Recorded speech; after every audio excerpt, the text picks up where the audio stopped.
আজকে আমরা এখানে রান্না করব মুরগির চামড়া, পা, কলিজা, গিলা। অনেকেই খায় না, অনেকেরই পছন্দ না, কিন্তু আসলে আমাদের ঘরে সবাই এটা মোটামুটি আমরা পছন্দ করি।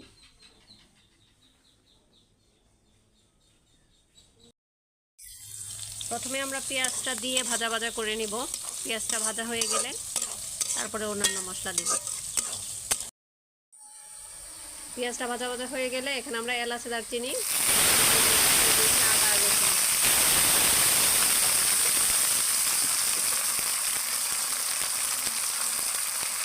অল্প একটু পানি দিয়ে দিয়েছি মশলাটা।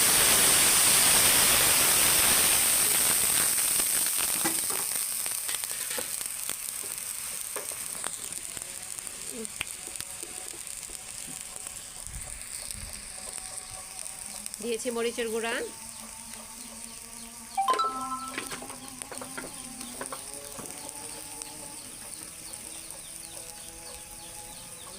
হলুদের গুঁড়া,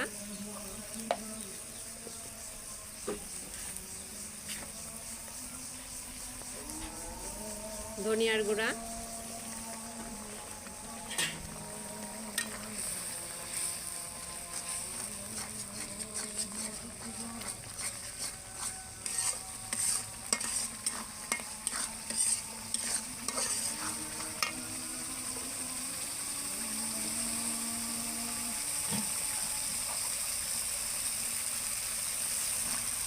এবার চামড়া, গিলা, কলিজা, পা এগুলো সব দিয়ে দিব।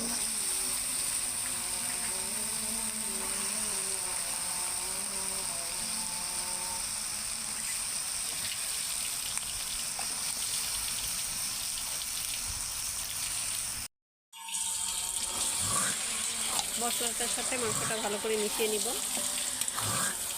এবং ভালো করে কষিয়ে নিব। মতো লবণ দিয়ে দিব এবং ভালো করে নেড়ে চেড়ে মশলাটা মিশিয়ে নিব। মিশিয়ে নিয়ে ঢেকে দিব ভালো করে কষানোর জন্য। দিয়ে দিব পরিমাণ মতো জিরা।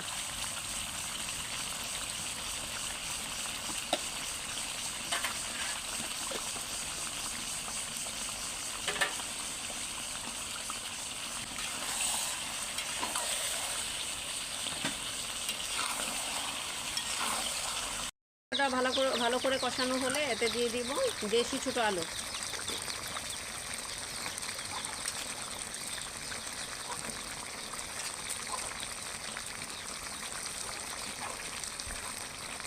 ভালো করে নেড়ে নিব।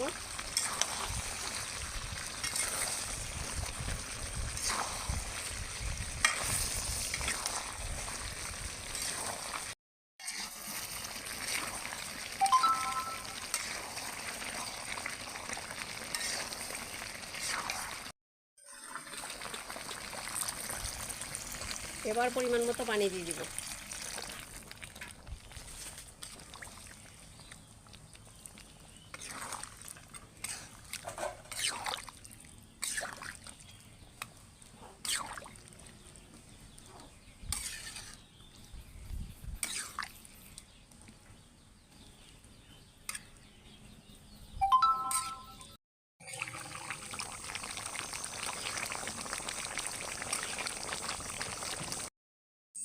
এই যে এখানে রান্না হয়ে গেল ফাইনালি।